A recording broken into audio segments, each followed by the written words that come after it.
Et si tout était déjà prêt? Et si derrière les déclarations officielles, les communiqués diplomatiques, une option militaire était déjà sur la table, Donald Trump est-il réellement prêt à frapper l'Iran? Ce qui se prépare en coulisses pourrait changer l'équilibre du Moyen-Orient et peut-être bien au-delà. On décrypte. Depuis plusieurs semaines, les tensions montent. Déclarations fermes, mouvements militaires discrets, messages indirects envoyés via des alliés régionaux. Officiellement, Washington parle de dissuasion, mais officieusement, une autre lecture circule, celle d'un rapport de force qui se durcit. La question n'est plus seulement diplomatique, elle devient stratégique. L'Iran est devenu l'un des principaux points de friction dans les relations internationales contemporaines, et cela pour plusieurs raisons profondément ancrées dans l'histoire récente, la géopolitique régionale et les intérêts stratégiques mondiaux. Son programme nucléaire est un point central de discorde. Le programme nucléaire iranien est au centre des tensions depuis des décennies.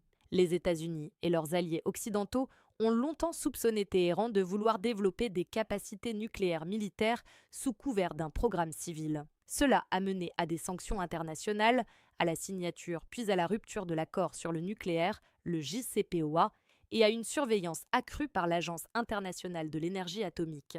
Récemment, l'Iran a défendu son droit à l'enrichissement d'uranium conformément au traité de non-prolifération nucléaire, ce qui accroît la méfiance américaine et internationale. Son influence régionale inquiète Washington. Outre le nucléaire, l'Iran exerce une influence considérable à travers le Moyen-Orient. Il soutient des groupes guerriers politiques et militaires dans des pays comme l'Irak, la Syrie, le Liban ou le Yémen. Pour Washington et ses alliés, ces réseaux sont perçus comme des facteurs de déstabilisation car ils s'opposent souvent à des intérêts occidentaux ou à ceux d'Israël. Cette présence indirecte dans des zones sensibles multiplie les points de friction, créant une tension permanente et une méfiance mutuelle. Les sanctions économiques ajoutent une dimension structurelle. Les États-Unis ont imposé depuis des années des sanctions économiques sévères contre l'Iran, ciblant notamment le secteur énergétique, financier et commercial du pays. Ces sanctions visent à punir Téhéran pour ses activités nucléaires et son soutien à des groupes régionaux. Mais ces mesures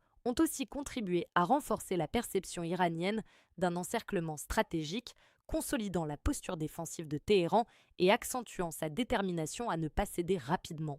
Confrontations militaires et incidents fréquents. Au-delà des négociations et des sanctions, il existe une réalité plus directe, des incidents militaires, des déploiements de forces et des exercices dans des zones sensibles comme le détroit d'Ormuz, par lequel transite une part massive de l'approvisionnement énergétique mondial, exacerbe les tensions. La fermeture temporaire de ce passage stratégique par l'Iran ou les manœuvres navales récentes montrent que la rivalité peut rapidement toucher des points névralgiques de l'économie mondiale. Confrontations militaires et incidents fréquents. Au-delà des négociations et des sanctions, il existe une réalité plus directe, des incidents militaires, des déploiements de forces et des exercices dans des zones sensibles comme le détroit d'Ormuz, par lequel transite une part massive de l'approvisionnement énergétique mondial, exacerbent les tensions. La fermeture temporaire de ce passage stratégique par l'Iran ou les manœuvres navales récentes montrent que la rivalité peut rapidement toucher des points névralgiques de l'économie mondiale. L'Iran est au centre des tensions non pas pour une raison unique, mais parce que son programme nucléaire suscite des inquiétudes profondes. Sa présence régionale est perçue comme perturbatrice par les États-Unis. Les sanctions économiques ont consolidé un rapport d'affrontement. Les incidents militaires et stratégiques intensifient la rivalité et une méfiance historique persiste depuis des décennies. Ce mélange complexe fait de l'Iran un acteur clé dans les tensions géopolitiques contemporaines, un acteur que Washington ne peut ni ignorer ni facilement intégrer dans un régime de coopération durable. Dans les crises internationales, tout ne commence pas par une explosion spectaculaire ou une déclaration officielle. Souvent, ce sont des signaux faibles, discrets, techniques, presque invisibles, qui annoncent les tournants majeurs. Dans le cas des tensions entre l'Iran et les États-Unis, ces signaux existent et ils méritent d'être observés attentivement. Les mouvements militaires discrets. Avant toute escalade ouverte, on observe souvent des déploiements navals supplémentaires dans le golfe, des exercices militaires de routine, des rotations accélérées de forces, des vols de reconnaissance plus fréquents, rien d'officiel, rien d'explosif, mais une accumulation. Ces mouvements ne signifient pas forcément qu'une frappe est imminente. Ils peuvent aussi servir de message stratégique, montrer qu'on est prêt sans déclencher l'irréparable. Le changement de ton diplomatique, autre indicateur, le langage. Quand les communiqués passent de formules prudentes à des expressions plus dures, conséquences sévères, lignes rouges et réponses décisives, ce sont des marqueurs. Dans les relations internationales, le vocabulaire est calibré. Un simple glissement lexical peut indiquer que la patience s'amenuise. Les fuites organisées. Parfois, l'information ne vient pas d'une annonce officielle, mais d'une source proche du dossier. Des médias rapportent des réunions de sécurité inhabituelles, des consultations militaires accélérées, des scénarios à l'étude.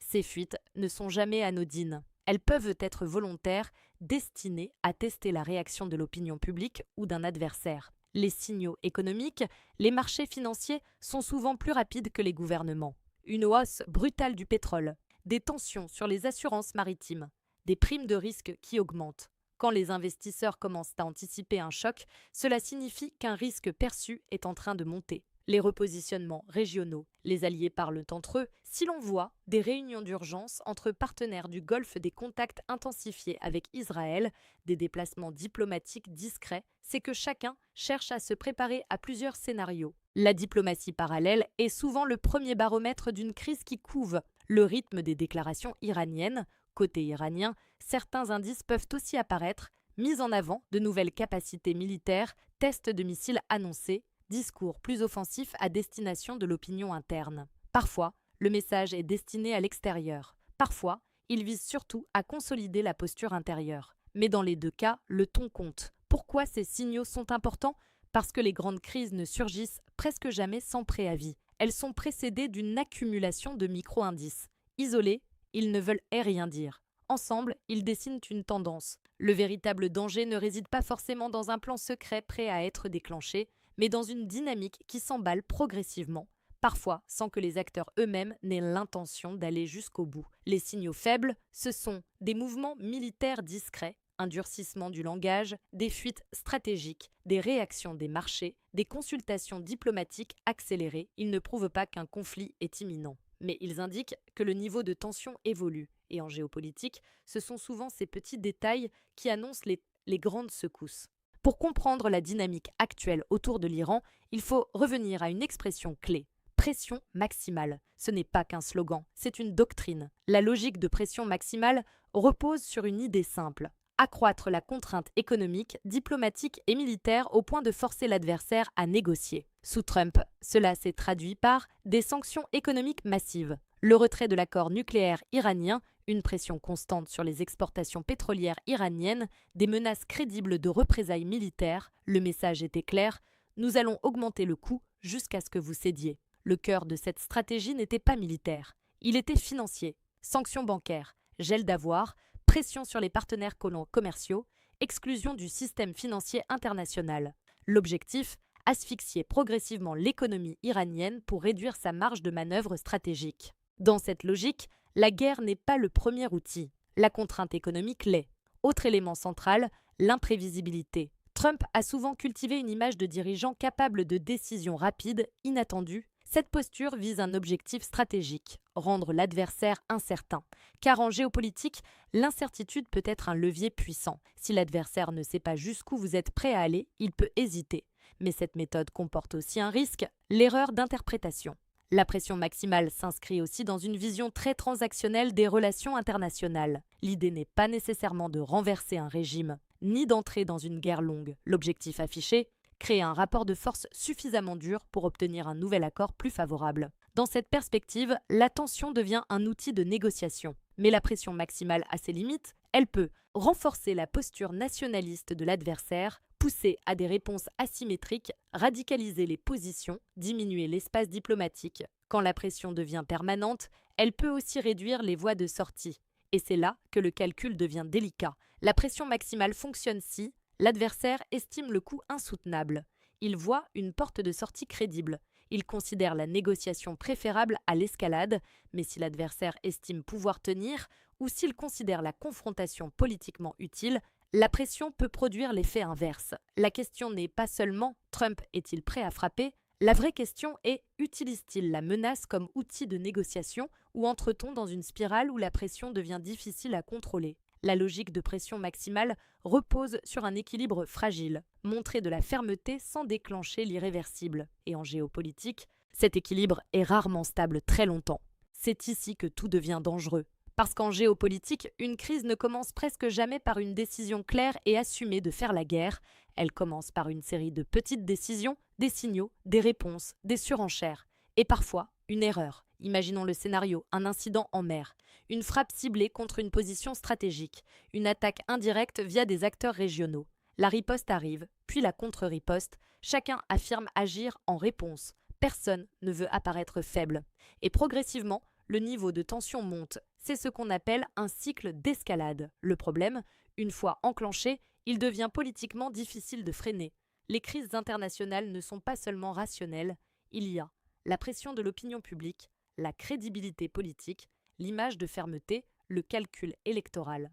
Un dirigeant peut estimer qu'un recul coûterait plus cher politiquement qu'une action ferme, et c'est souvent là que le risque augmente. L'Iran ne joue pas nécessairement sur le même terrain que les États-Unis, il peut utiliser des acteurs indirects, des opérations limitées, des réponses graduelles.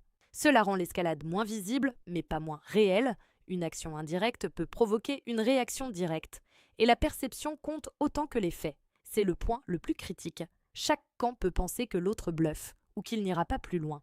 Mais si les deux se trompent en même temps, l'histoire regorge de conflits déclenchés non par volonté initiale de guerre, mais par mauvaise lecture des intentions adverses. Il existe un concept clé, l'escalade contrôlée. C'est l'idée que l'on peut augmenter la pression sans dépasser le seuil critique. Le problème, c'est que ce seuil n'est jamais parfaitement clair. Il dépend de la perception, du contexte interne, des alliances du moment, et une fois franchi, il devient très difficile de revenir en arrière.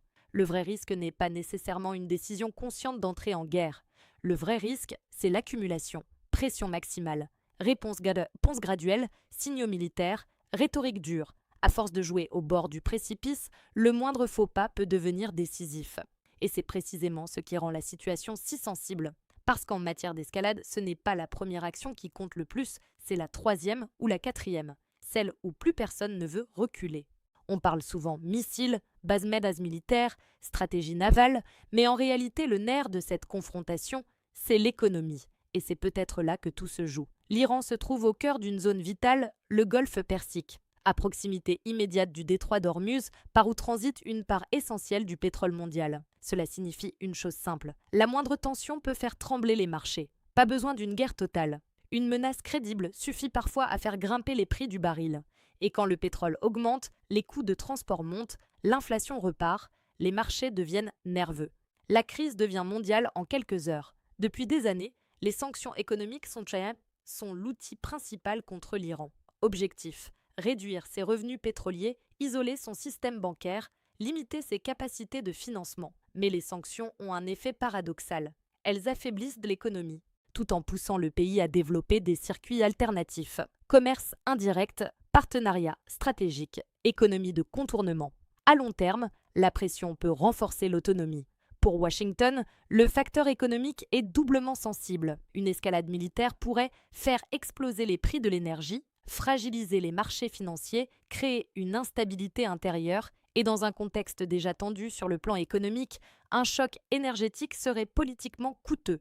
Le coût d'une crise ne se mesure pas seulement en termes militaires, il se mesure aussi en points de croissance et en inflation. De son côté, l'Iran sait qu'il ne peut pas rivaliser frontalement. Mais il sait aussi qu'il peut influencer l'économie mondiale indirectement. La simple capacité à perturber une route stratégique devient un levier. Ce n'est pas une question de puissance brute, c'est une question de vulnérabilité systémique. Et dans un monde globalisé, les vulnérabilités sont nombreuses. Un point crucial, les marchés ne réagissent pas aux faits, mais aux anticipations. Une rumeur de frappe, un mouvement naval inhabituel, une déclaration ambiguë, et les cours s'ajustent immédiatement. L'économie devient ainsi un amplificateur de tension. Le facteur économique agit comme un frein, mais aussi comme un accélérateur. Frein, parce qu'une guerre coûterait extrêmement cher aux deux camps. Accélérateur, parce que chaque geste stratégique peut produire un choc financier immédiat. En réalité, la confrontation ne se joue pas seulement sur le terrain militaire.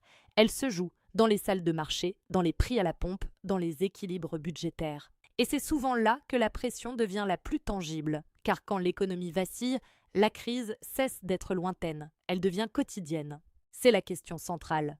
Quand la tension monte, quand les déclarations se durcissent, quand les mouvements militaires s'intensifient, est-on face à une préparation concrète de frappe ou à une mise en scène stratégique destinée à négocier en position de force? La frontière est extrêmement fine. Dans l'histoire diplomatique, la menace militaire a souvent été utilisée comme levier, pas nécessairement pour déclencher une guerre, mais pour peser dans une négociation. Montrer que l'option militaire est crédible peut forcer l'adversaire à prendre au sérieux une discussion, raccourcir les délais, modifier les lignes rouges. Dans cette logique, la démonstration de force est un langage, un message envoyé sans tirer le premier coup. Mais pour que la menace fonctionne, elle doit paraître réelle. Cela implique des déploiements visibles, des déclarations fermes, des signaux cohérents. Si la menace est perçue comme un simple bluff, elle perd toute efficacité. Le paradoxe est donc le suivant. Pour éviter la guerre, il faut parfois en donner l'impression. C'est là que la situation devient fragile. Si l'un des deux camps interprète une posture de négociation comme une intention d'attaque réelle, la réaction peut être préventive, et une frappe préventive peut déclencher ce que l'on cherchait précisément à éviter. Les crises internationales basculent souvent à cause d'erreurs d'interprétation, pas seulement de décisions volontaires. Il faut aussi regarder la dimension intérieure. Une posture ferme peut servir à rassurer une base électorale, à démontrer de l'autorité, à détourner l'attention d'autres tensions. Dans ce cas, la pression extérieure devient un outil politique domestique. Mais là encore, le jeu est dangereux. Plus la rhétorique est dure, plus il devient difficile de reculer sans perdre en crédibilité. Une frappe réelle aurait un coût élevé, militaire, économique, diplomatique. Elle impliquerait des conséquences régionales et potentiellement mondiales. Une stratégie de négociation, en revanche, vise à obtenir des concessions sans franchir ce seuil. La question devient alors stratégique. Le rapport coût-bénéfice d'une frappe est-il réellement favorable? Ou la pression suffit-elle à atteindre l'objectif?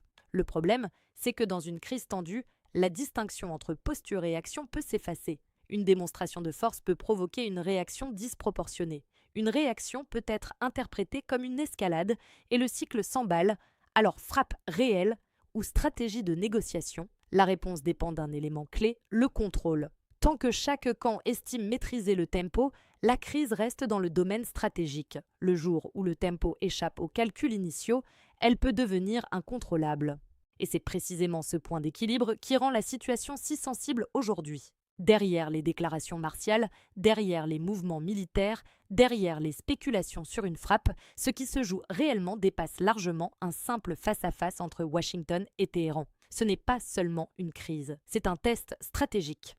Pour les États-Unis, l'enjeu est central. Leur parole a-t-elle encore un poids dissuasif suffisant? Si une ligne rouge est fixée, elle doit être crédible. Si une menace est formulée, elle doit être cohérente. Sinon, le signal envoyé dépasse l'Iran. Il est perçu par les alliés, par les rivaux, par les acteurs régionaux. Chaque posture devient un message global sur la capacité américaine à imposer ses conditions. Pour l'Iran, le calcul est différent mais tout aussi stratégique. Il s'agit de démontrer qu'il peut absorber la pression, qu'il peut influencer l'équilibre régional, qu'il n'est pas isolé. Résister devient une forme de puissance. Si Téhéran parvient à tenir face à la pression maximale sans céder sur l'essentiel, cela modifie le rapport de force symbolique. Et dans les relations internationales, le symbole compte énormément. Le Moyen-Orient est un échiquier complexe. Chaque mouvement entre Washington et Téhéran est observé par les puissances régionales, les partenaires stratégiques, les rivaux indirects. Une frappe changerait les dynamiques d'alliance. Une désescalade redessinerait les canaux diplomatiques. Ce qui se joue, c'est aussi l'architecture sécuritaire de la région. Au-delà du Golfe, d'autres capitales observent attentivement. La gestion de cette crise influence les calculs d'autres puissances, les stratégies de dissuasion, les négociations futures. Si la pression fonctionne, elle deviendra un modèle. Si elle échoue, elle fragilisera une méthode. Chaque crise crée un précédent. Au fond, le véritable enjeu est peut-être celui-ci. Qui impose le rythme? Celui qui dicte le tempo stratégique contrôle la narration, la perception, la pression. Si Washington impose la cadence, il garde l'initiative. Si Téhéran parvient à déplacer le centre de gravité de la crise, il inverse le rapport psychologique. En géopolitique, la psychologie est une arme. Ce qui se joue vraiment n'est pas seulement une éventuelle frappe, c'est la crédibilité, la dissuasion, le leadership, l'équilibre stratégique. La crise actuelle est un révélateur de puissance, un révélateur de limites, un révélateur de calcul. Et c'est pour cela qu'elle dépasse largement un simple épisode de tension. Parce qu'au-delà du bruit, au-delà des déclarations, c'est l'équilibre stratégique d'une région clé, et peut-être plus, qui est en train d'être testé. Alors, Trump est-il prêt à frapper? Aujourd'hui, rien n'indique qu'une frappe soit imminente, mais tout indique que le scénario est prêt. Et parfois, en géopolitique, ce n'est pas l'intention qui déclenche l'histoire, c'est l'enchaînement, une erreur, une provocation, un calcul mal évalué, et soudain le monde bascule. La vraie question n'est donc pas seulement Trump va-t-il frapper? La vraie question est, sommes-nous entrés dans une phase où la dissuasion peut se transformer en confrontation? Les prochaines semaines seront déterminantes et le monde observe. Si cette analyse vous aide à mieux comprendre ce qui se joue en coulisses, abonnez-vous. Parce que dans ces dossiers-là, ce sont souvent les détails qui annoncent peut-être les grands tournants. À très vite.